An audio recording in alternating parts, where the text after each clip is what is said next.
உங்கள் வாழ்க்கையில் நீங்கள் முன்னேறுவதற்கு அல்லது முன்னேறி இன்னும் மேலே செல்வதற்கு ஒரே ஒரு பாட்டை உங்களுக்கு நான் இப்போ சொல்லிக் கொடுக்க போகிறேன். அந்த பாட்டு முழுமையாக உங்களுக்கு நான் சொல்லுவேன், அதற்கான விளக்கமும் சொல்லுவேன். உங்கள் கையேட்டிலோ உங்கள் கைபேசியிலோ இந்த பாட்டை நீங்கள் குறித்து வைத்துக் கொள்ளுங்கள். வீட்டுக்கு போனதுக்கு பிறகு பெரிய எழுத்தில் இந்த எழுத்தை பிரிண்ட் அவுட் எடுத்து நீங்கள் கண்ணில் பார்க்கக்கூடிய இடத்தில் அந்த பாடலை ஒட்டி வச்சுக்கோங்க. எப்பெல்லாம் டைம் கிடைக்குதோ அப்போ படிங்க. இன்னையிலேருந்தே ஆரம்பிச்சிருங்க. வீட்டுக்கு போன உடனே வாழ்க்கையில் நீங்கள் முன்னேற வேண்டும் என்றால் அந்த ஒரே ஒரு பாட்டு போதும். அந்த ஒரு பாட்டில் நீங்கள் என்னென்னலாம் தெரிஞ்சுக்கலாம். தமிழ்நாட்டு மரபு, தமிழ்நாட்டு அரசியல், தமிழ்நாட்டு இலக்கியம், தமிழ்நாட்டின் முன்னேற்றம், தமிழ்நாடு செல்ல வேண்டிய பாதை, தமிழ்நாடு அடைய வேண்டிய தூரம், எல்லாவற்றையும் புரிந்து கொள்வதற்கு அந்த பாட்டு எங்கே இருக்குங்கிறத நான் உங்களுக்கு சொல்கிறேன். புறநானூரில் இருக்குது. அந்த பாட்டு முழுமையாக சொல்வேன். இந்த ஒரு பாட்டை மட்டும் கவனமாக உள்வாங்கிக் கொள்ளுங்கள். அந்த பாடல் ஆரிய படை கடந்த நெடுஞ்செழியன் என்பவர் எழுதிய பாட்டு. ஆரிய படை கடந்த நெடுஞ்செழியன். அது என்ன ஆரியம், அது என்ன திராவிடம் அப்படிங்கிறதெல்லாம் நீங்கள் போய் இணையத்தில் பார்த்துக்கோங்க.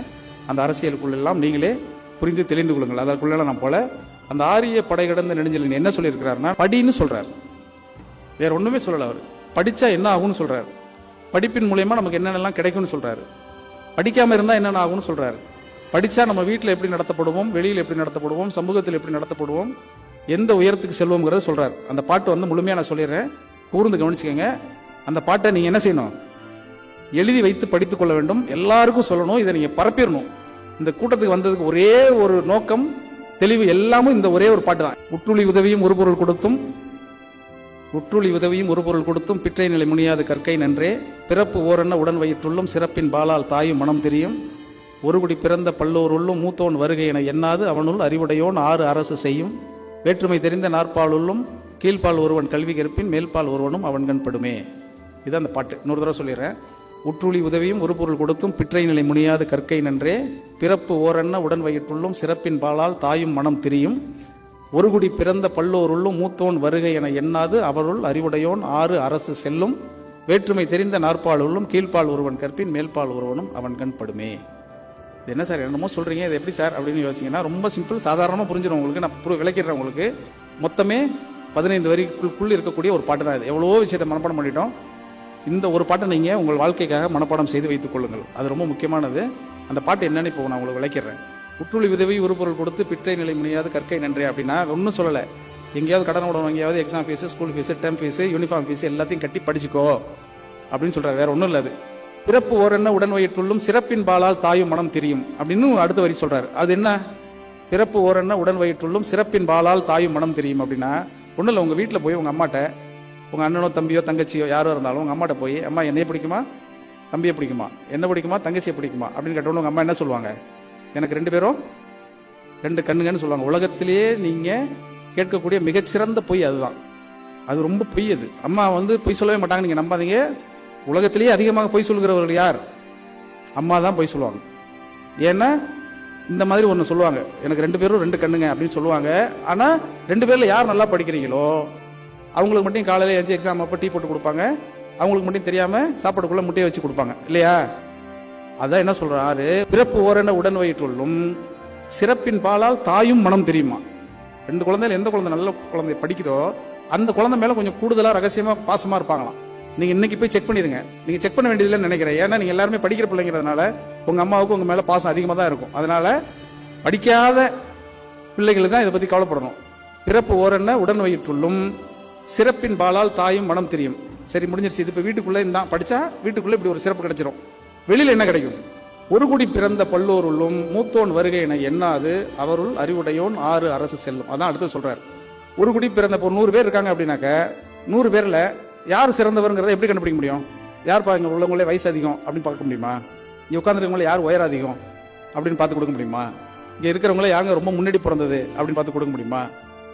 என்ன சொல்லுவோம்? இங்கே இருக்கிறவங்கள யார் சிறந்தவங்க அப்படின்னா யார் சிறந்த படிப்பு படிச்சிருக்கீங்க, யார் சிறந்த அறிவை கொண்டிருக்கிறீர்களோ அவர்களுக்கு பதவி கொடுக்கணும் அப்படின்னு சொல்றாரு அவர். வேற ஒன்றும் சொல்லல அவர். ஒரு குடி பிறந்த பல்லோருள்ளும் மூத்தோன் வருகை என எண்ணாது. மூத்தவன் வா அப்படின்னு சொல்லி பதவி கொடுக்க கூடாதான். தமிழ் என்ன சொல்லுது? மூத்தவனுக்கெல்லாம் பதவி கொடுக்க கூடாது. இப்ப எவன் படிக்கிறானோ அவனுக்கு பதவியை கொடு, எவன் அறிவோடு இருக்கிறானோ அவனுக்கு பொறுப்பை கொடு. ஒரு குடி பிறந்த பல்லோருள்ளும் மூத்தோன் வருகை என எண்ணாது அவருள் அறிவுடையோன் ஆறு அரசு செல்லும். படித்தவனை அரசு பக்கத்தில் வைத்துக் கொண்டால் அந்த அரசு நல்லாசாக மாறும் அப்படிங்கிறதா அந்த பாட்டுக்குள்ள சொல்றாரு. எவ்வளவு பெரிய விஷயத்த சொல்றாரு பாருங்க, ரொம்ப சாதாரணமா. இதுக்கு அடுத்ததுதான் நீங்கள் எல்லோரும் இந்த அரங்கத்துக்குள் அமர்ந்திருப்பதற்கான காரணமாக நான் சொல்வது, அதுக்கு அடுத்த வரி அவர் சொல்றாரு. என்ன சொல்றாரு? வேற்றுமை தெரிந்த நாற்பாலுள்ளும் கீழ்ப்பால் ஒருவன் கல்வி கற்பின் மேல்பால் ஒருவன் அவன் கண் படுமே. அது என்ன சொல்றாருன்னா, கீழே இருக்கிறவன் மேலே போயிட்டா மேலே இருக்கிறவன் என்ன ஆயிடுவான்? மேலே இருக்கிறவன் கீழே வந்துடுவான். அப்படி தானே? கீழே இருக்க சக்கரம் மேலே போனால் மேலே இருக்க சக்கரம் கீழே வந்துடும். அப்படி நம்ம நம்புறோம் இல்லையா? கல்வி கீழே இருக்கிறவனை மேலே உயர்த்துமே தவிர மேலே இருக்கிறவனை கீழே இறக்காது. அதுதான் கல்வியினுடைய சிறப்பு. கல்வியோட சிறப்பு வந்து என்ன? இயற்கையினுடைய விதியையே என்னவா மாத்திரும். அது என்ன சொல்றாருன்னா, வேற்றுமை தெரிந்த நாலு சமூகங்கிறத என்ன நீங்க அப்புறம் படிச்சுக்கங்க. வேற்றுமை தெரிந்த நாற்பாலும் கீழ்ப்பால் ஒருவன் கல்வி கற்பின் மேல்பால் ஒருவன் அவன் கண் படுமேன்றார். அவனுக்கு சமம் ஆயிடுவான். படிச்சீங்கன்னா என்ன ஆயிடுவீங்க? ஏற்றத்தாழ்வுகள் அற்ற ஒரு சமூக மனிதனாக, சமத்துவ மனிதனாக நீங்கள் மாறிவிடுவீர்கள் என்பதை தான் அந்த பாட்டு சொல்லுது. இப்ப இந்த பாட்டு எவ்வளவு முக்கியமானதுன்னு உங்களுக்கு தெரிஞ்சிருக்கும்னு நான் நினைக்கிறேன். நீங்க எல்லோரும் இன்றல்ல நாளையல்ல உங்கள் வாழ்க்கை நெடுக நீங்கள் பயன்படுத்த வேண்டிய, சிந்திக்க வேண்டிய, உள்வாங்கிக் கொள்ள வேண்டிய ஒரு பாட்டு இந்த பாட்டு. இது ஒரே ஒரு பாட்டு. இப்படி சங்க இலக்கியத்துக்குள்ள எடுத்துக்கிட்டீங்கன்னா லட்சம் லட்சம் பாட்டு இருக்கு, லட்சம் லட்சம் வரிகள் இருக்கு. இது எல்லாத்தையும் நம்ம படிக்க முடியாது. நம்ம வாழுங்காலத்தில் எல்லா வரையும் நம்ம புரிஞ்சிக்க முடியாது. ஆனால் என்னென்ன வரிகள் முக்கியம் என்பதை இந்த மாதிரி சொல்லுகிற பொழுது நீங்கள் உள்வாங்கிக்கோங்க. கண்டதை படித்தால் பண்டிதனாவான்னு சொல்லுவாங்க, அதை நம்பாதீங்க. கண்டதெல்லாம் படிக்காதீங்க. கண்டு எது சரியானதோ அதை படிங்கள். அதான் கண்டு அதை படிங்களே தவிர கண்டதை படிக்காதீங்க. அப்படி குறிப்பா நீங்க வச்சுக்கணும்னா, எப்படி சங்க இலக்கியத்திலிருந்து ஒரு பாட்டு சொல்லணும், அதே போல இன்னொரு ஒரு பாட்டு நான் திருக்குறள் இருந்து சொல்லிடுறேன்.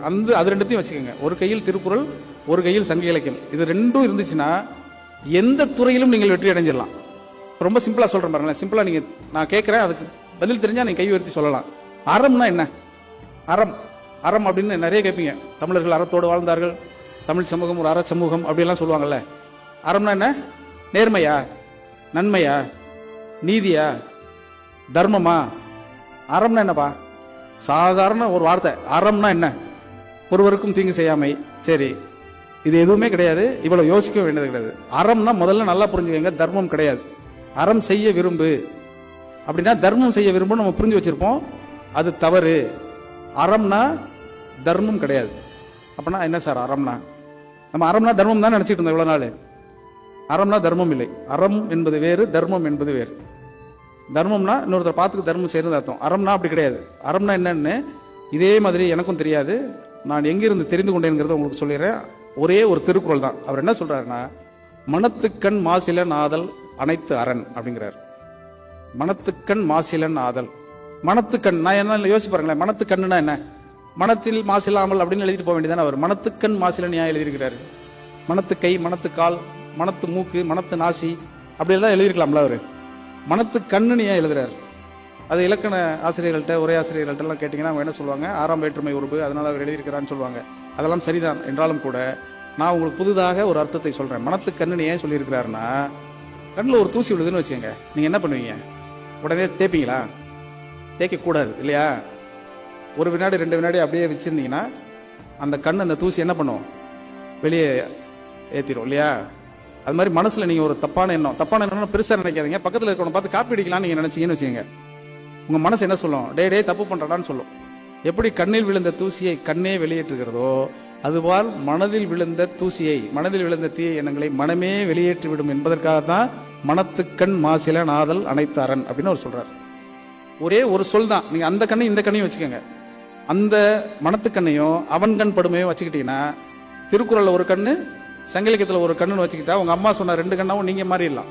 அதனால ரொம்ப சின்னதாக நீங்கள் புரிந்து கொள்ளலாம். எப்பெல்லாம் உங்களுக்கு சில வார்த்தைகள் கிடைக்குது அப்படின்னா, புரியல அப்படின்னாக்க நீங்க அதை எடுத்து பார்த்தீங்கன்னா, தினசரி ஒரு குறள், அது கூட கஷ்டமா இருக்குன்னா 1 மாசத்துக்கு ஒரு குறள் படிங்க. நான் என்ன சொல்றேன்னா, ஒரு குறள் இருக்கு, அந்த குறள் வந்து மொத்தமா நீங்க படிக்கணும்னு அவசியம் இல்லை. உடனே ஒரு 100 குறள் படிச்சு மனப்பாடம்லாம் பண்ண போறதில்லை. நம்ம ஒரே ஒரு குறள் எடுத்து வச்சுக்கோங்க. அதுக்கு எவ்வளவு பேர், ஒரு 200 திருக்குறளுக்கு உரை வந்திருக்கு. ஒவ்வொருத்தரும் ஒவ்வொரு மாதிரி சொல்லிட்டே இருப்பாங்க, ஒவ்வொருத்தரும் ஒவ்வொரு மாதிரி இன்டர்பிரேட் பண்ணிட்டே இருப்பாங்க. ரொம்ப ஆச்சரியமா இருக்கும். இந்த சொல்லி ஏன் அப்படி சொல்லியிருக்காரு, இந்த சொல்லி ஏன் அப்படி சொல்லியிருக்காரு அப்படின்னு. இந்த அறம்னு சொன்ன உடனே ஒரு ஞாபகம் வருது. கென்யால ஒரு ஓட்டப்பந்தயம் நடந்துச்சு ஒரு முறை. நீங்க எல்லாரும் பார்த்துருக்கலாம், அல்லது இன்னைக்கு போய் நீங்க திருப்பி பார்த்துருங்க சாயங்காலமா. அந்த கென்யா நாட்டு வீரரும் ஒரு ஸ்பெயின் நாட்டு வீரர் 2 பேரும் ஒரு ஓட்டப்பந்தயத்தில் ஓடினாங்க. 3000 மீட்டர் ஓட்டப்பந்தயம் நினைக்கிறாரு. அந்த கென்யா நாட்டு வீரர் என்ன பண்ணுவார்? அவர் தான் ஃபர்ஸ்ட் ஜெயிக்கு ஓடிட்டே இருப்பார். 2 பேரும் ஓடிட்டு இருப்பாங்க. அவன் பேர் வந்து ஏபல் முடாய் அப்படின்னு பேரு. அந்த ஓட்டப்பந்தய கென்யா நாட்டை சேர்ந்த பேர் வந்து என்ன? ஏபல் முடாய். அவரு பின்னாடி வந்த ஒரு ஸ்பெயின் நாட்டுக்கு வீரர் பேர் வந்து இவான் பெர்னாண்டஸ். இவங்க 2 பேரும் ஓடிட்டு இருப்பாங்க. இந்த ஏபல் முடாய் என்ன பண்ணுவார், வெற்றி கோட்டை தொடுவதற்கு முன்பே நின்றுவார். என்னன்னா அந்த கோட்டை தொட்டாதான் வெற்றிங்கிறத அவருக்கு புரியாது. நம்ம வந்துட்டோமே அப்படின்னு நம்ம ஜெயிச்சிட்டோம்னு அவர் நினைச்சு நின்றுவார். ஆனால் கோட்டை தொட்டாதான் வெற்றி. இப்போ பின்னாடி வந்து இவான் பெர்னாண்டஸ் உடையாந்துட்டு இருக்காரு. அவர் வந்து என்ன சொல்லுவார், ஓடு ஓடுன்னு சொல்லி ஸ்பெயினில் சொல்லுவார். ஸ்பெயினில் சொன்னால் முன்னாடி இருக்கிறவருக்கு, கென்யா நாட்டு வீரருக்கு ஸ்பெயினில் தெரியாதுல்ல, அவர் பாட்டுக்கு நின்றுட்டே இருப்பார். உடனே இந்த இவான் பெர்னாண்டஸ் பின்னாடி வந்த ரெண்டாவது வந்தவர் என்ன பண்ணுவார்னா, அந்த ஏபல் முடாயை தள்ளி விட்டுருவார். தள்ளி விட்டோடனே அவருடைய கால் வந்து இயல்பாக போய் அந்த வெற்றி கோட்டை தொட்டுவிடும். கொஞ்சம் நினைச்சிருந்தா இவர் ஓடி இருக்கலாம். ஆனால் இவர் ஓடாமல் என்ன பண்ணிட்டாரு, இவர் நின்றுட்டு அவரை ஜெயிக்க வச்சிட்டார். இயல்பா அவர் தான் நம்ம ஃபர்ஸ்ட் வந்தவர், அவர் தான் ஜெயிக்கணும்னு சொல்லிட்டு ஜெயிக்க வச்சிட்டார்.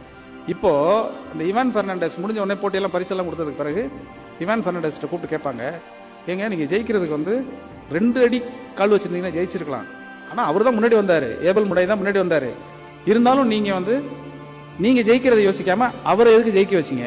அவர் தான் விட்டுட்டார்ல, அவ்வளோ தூரம் வெற்றி கோடு எதுங்கிறத தெரிந்திருந்தும் கால் வைக்காமல் விட்டுட்டாரு. அப்படின்னா அதை நீங்கள் பயன்படுத்தி நீங்கள் தானே ஜெயிச்சிங்க அப்படின்னு நீங்கள் தானே ஜெயிச்சிருக்கணும், நீங்கள் தான் ஜெயிச்சேன்னு சொல்லியிருக்க வேண்டியதானே, ஏன் அவருக்காக அவரை தள்ளி விட்டு அவர் ஜெயிக்க வச்சிங்க அப்படின்னு கேட்ட உடனே இவான் பெர்னாண்டஸ் சொன்னார், வெற்றி என்பது யாருக்கு விதிக்கப்பட்டதோ, வெற்றி என்பதை நோக்கி யார் ஒருவர் முன்னேறுகிறாரோ அவருக்கு துணையாக இருப்பதும் வெற்றியாளன் தான்.